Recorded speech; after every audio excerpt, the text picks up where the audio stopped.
நம்மளை பார்த்தா எதிரிங்க கண்ணில் தான் கண்ணீர் வரணும், நம்ம கண்ணில் இல்லை நாகா. அண்ணா, அந்த ஹிட்லரோட தலையை வெட்டி என்கிட்ட கொடுக்குறேன்னு சொல்லுங்க. நானும் என் தம்பி உங்களுக்கு காலம் பூரா அடிமையா இருக்கும்.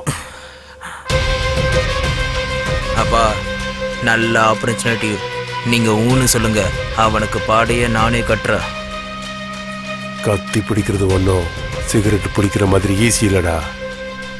மூடிட்டே இரு. ரத்தத்தோட ருசிலேயே வளர்ந்தவனா இந்த வேலையை நான் பண்ண மாட்டேனாப்பா.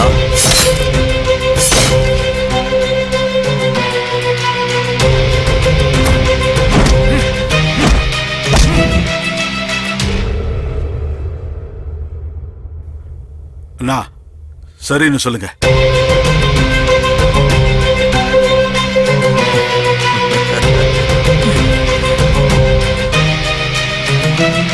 அவன் இப்ப எங்க இருப்பான்?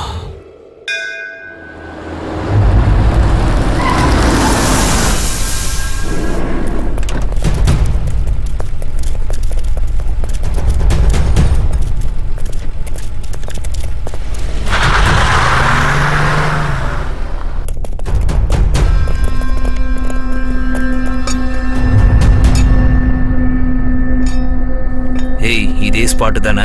ஆமாண்ணா, ஒவ்வொரு திங்கக்கிழமையும் இங்க கண்டிப்பா வருவான், மிஸ்ஸே ஆகாது.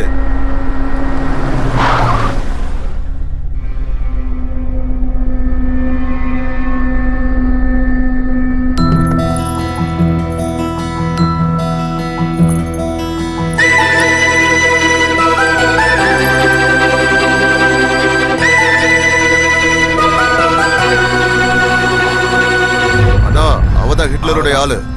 கத்திய நல்லா ஷார்ப்பா வச்சிருக்கீங்களே. ஒரே வெட்ல தலை துண்டா போகும். அவரு எங்க? அவர் பின்னாடி வந்துட்டு இருக்காரு மேடம். நம்ம போலாம் வாங்க. வாங்க. இன்னைக்கு ராத்திரி பார்ட்டி ஃபுல் வால்யூம் தான். டேய், சிக்னல் கொடுங்கடா. ஏய், வந்தாடா. ஓடுடா. இந்த பக்கம் வா.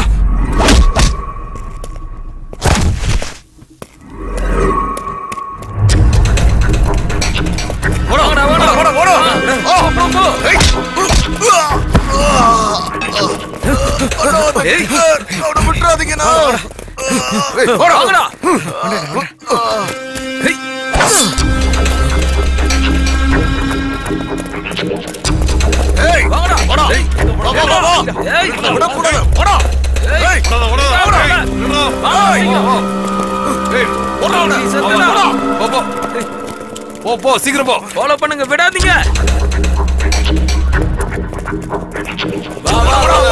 உள்ள வாடிடா, வாங்க. போடா. சீக்கிரம் வாங்கடா எல்லாம். புறா டேய். விடாதீங்கடா. போடா. போ. ஏய், கதவை சாத்துறா. அவன் எப்படி தப்பிக்கிறான்?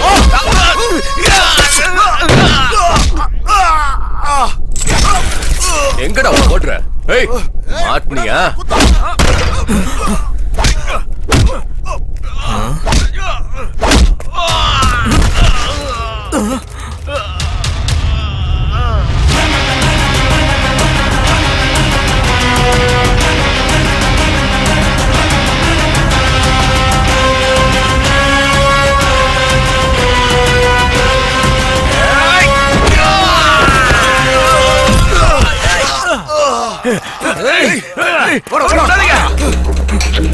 அந்த பக்கம் போ. நீ இந்த பக்கம் போ.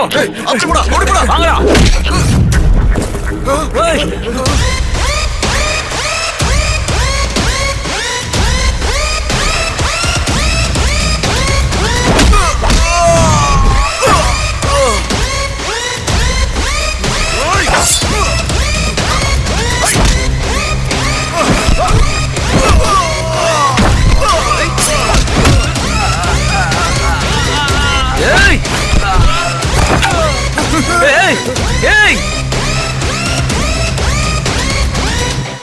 ஏய், என்ன ஃபிலிம் காட்றியாடா?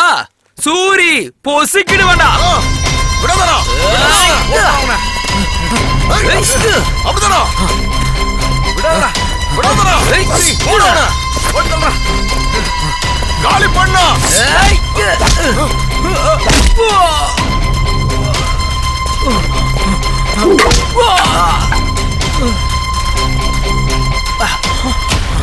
ஏய், என்னை அடிச்சுட்டு ஓடுறான் பாருடா. புடிங்கடா அவனை, புடிச்சு வெட்டுங்கடா.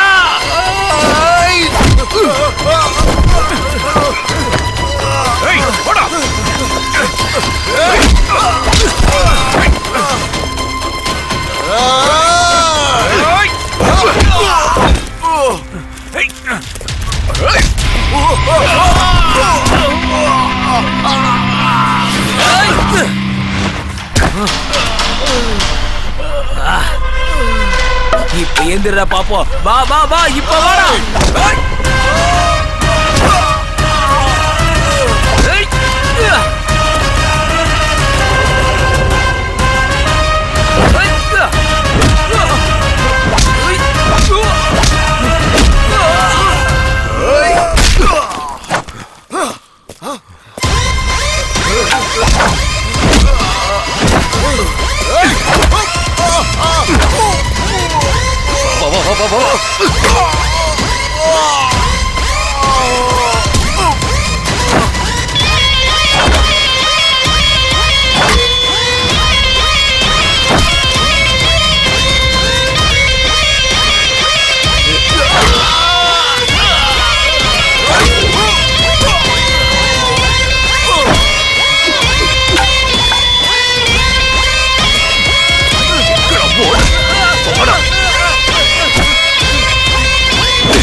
சரி சரி, இது அண்ணகிட்ட சொல்றேன்.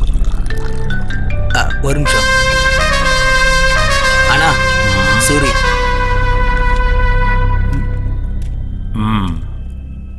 அவனை முடிச்சிட்டியாடா? அத கேட்க தான்டா போன் பண்ண. கிட்லர்?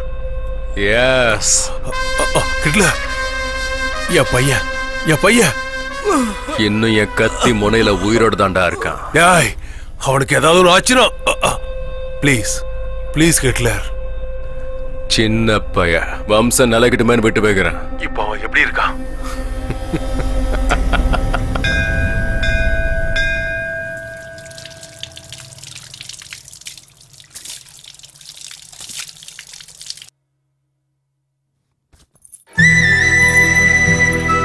ஐயோ, கத்துவாளே. கூட கோயிலுக்கு வரதை விட உங்களுக்கு அப்படி என்ன முக்கியமான வேலை? 4 பேரை கொல்ல வேண்டியது இருந்துச்சு, போயிட்டு வந்தேன். ஆஹா, இந்த மாதிரி நல்ல கதை மட்டும் சொல்லுங்க. பாஸ், நீங்களா தேவையில்லாம மாட்டிக்காதீங்க, யோசனை பண்ணுங்க. இன்னும் எவ்வளவு நாளைக்கு நான் நடிக்கிறது? வரீங்களா இல்ல நான் ஆட்டோல போகட்டா? வரோம் வரோம் போலாம் பாஸ்.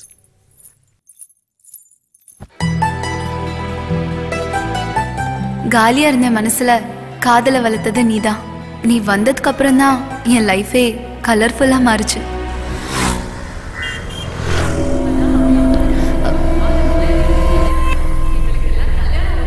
இவளை கல்யாணம் பண்ற அப்பாவி யாரோ போய் போய் இவளை கல்யாணம் பண்ணிக்கிறானே.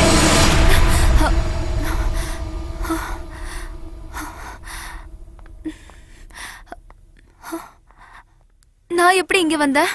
அம்மா, நீ விழுந்து சாக எங்க வண்டி தான் கிடைச்சதா? இதுக்கு எல்லாத்துக்கும் காரணம் நீங்க தான். உங்களால தாண்டா எல்லாம் ஆச்சு. நான் என்ன உங்களெல்லாம் பண்ணேன்? சும்மாவே விட மாட்டேன் பாரு. தலைவா, இது ஏதோ லவ் ஃபெயிலியர் கேஸ் போல. லவ்வும் இல்ல, மண்ணாங்கட்டியும் இல்ல, கல்யாணத்தால தான் எல்லா ப்ராப்ளம்.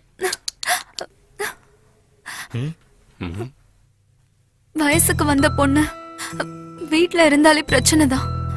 அதை விட அக்கம் பக்கம் இருக்கிறவங்க பேச்சு இருக்கே, நம்ம எதுக்கு என்ன உயிரோட இருக்கோம்னு தோணும்.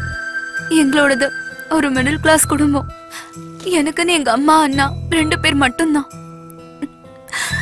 நான் பிறந்த உடனே எங்க அப்பாவை கொண்டுட்டேன்னு எல்லாரும் பேச ஆரம்பிச்சிட்டாங்க. நான் பிறந்த நேரமோ எல்லாம் ஜாதக தோஷமோ என்னன்னு எனக்கே தெரியாது. இப்பவும் என்ன அப்படிதான் பாக்குறாங்க. என்ன பொண்ணு பார்க்க வந்தவங்க கிட்ட நான் எதையுமே எதிர்பார்க்கல.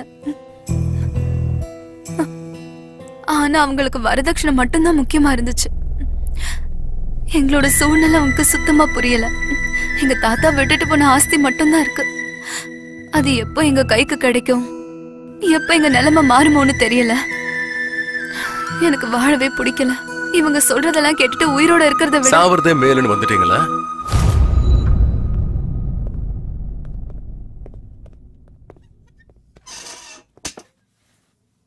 நீங்க செத்துட்டா எல்லாம் சரியாயிடுமா? இல்லங்க, இந்த ஜனங்கள்லாம் 4 சொட்டு கண்ணீரை விட்டு எல்லாத்தையும் மறந்துடுவாங்க. அதுக்கப்புறம் அவங்க வாழ்க்கை அவங்களுக்கு. இங்க பாருங்க, நாம செத்ததுக்கு அப்புறம் செலவு பண்ணி நம்ம போனத்தை பாக்குறதுக்காக வருவானுங்க.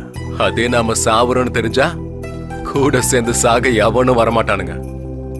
நாம ஏங்க மத்தவங்களுக்காக வாழணும்? நம்ம லைஃப நமக்கு பிடிச்ச மாதிரி தான் வாழணும். எனக்கு இப்பதான் புரியுது என் லைஃப் எவ்வளவு முக்கியமானதுன்னு. தேங்க்ஸ். சரி, அது இருக்கட்டும். நீங்க என்ன வேலை பண்றீங்க? ரவுடிசம். ஏய், என்னாச்சு? ஃபிளாஷ்பேக் போயிட்டேன். வீட்டுக்கு வாங்க. இல்ல, வேலை இருக்கு. நெக்ஸ்ட் டைம் வரேன்.